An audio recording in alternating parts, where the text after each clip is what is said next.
How does yeast fermentation work in beer production? Imagine turning simple sugars into a fizzy, flavorful drink. That's what yeast fermentation does in beer making.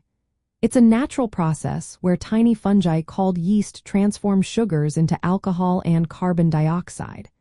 This process is at the heart of brewing and creates the bubbly, tasty beers we love. In brewing, the first step is making the wort, which is the sweet liquid from boiling malted grains with hops. After boiling, the wort is cooled down to a temperature suitable for yeast. The yeast then gets added to this cooled liquid in a fermentation tank. Once the yeast is in, it begins its work. It feeds on the sugars in the wort, breaking them down into alcohol and carbon dioxide. The alcohol gives beer its intoxicating effect, while the carbon dioxide creates the bubbles and carbonation. There are mainly two types of yeast used in brewing.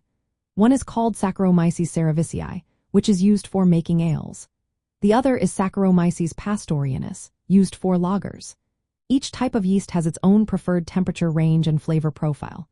For ales, the fermentation temperature is usually between 46 degrees Fahrenheit and 75 degrees Fahrenheit.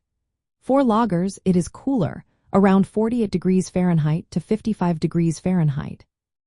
Temperature control is very important because it influences how the yeast behaves and the flavors it produces. Fermentation happens in stages. The first is primary fermentation, where yeast rapidly multiplies and consumes oxygen while breaking down sugars. This stage lasts from a few days up to a week.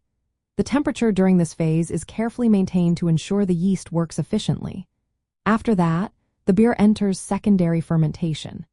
During this phase, the yeast continues to work on remaining sugars and absorbs compounds like diacetyl, which can affect flavor.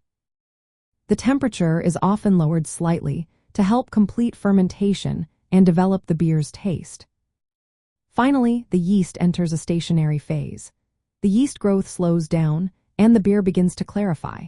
Most of the flavor and aroma compounds are produced by this point. The beer might still be a little green or unrefined until it matures further. Brewers often use specialized fermentation tanks, called unit tanks, which help keep the temperature steady and prevent unwanted oxygen from getting in. This ensures the yeast can do its job smoothly and consistently. Choosing the right yeast strain is key because it influences the final flavor.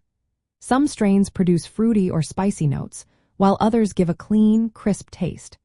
By controlling fermentation temperature and selecting the appropriate yeast, brewers can craft a wide variety of beer styles. Understanding how yeast works in fermentation helps brewers create beers with distinct flavors, aromas, and carbonation levels.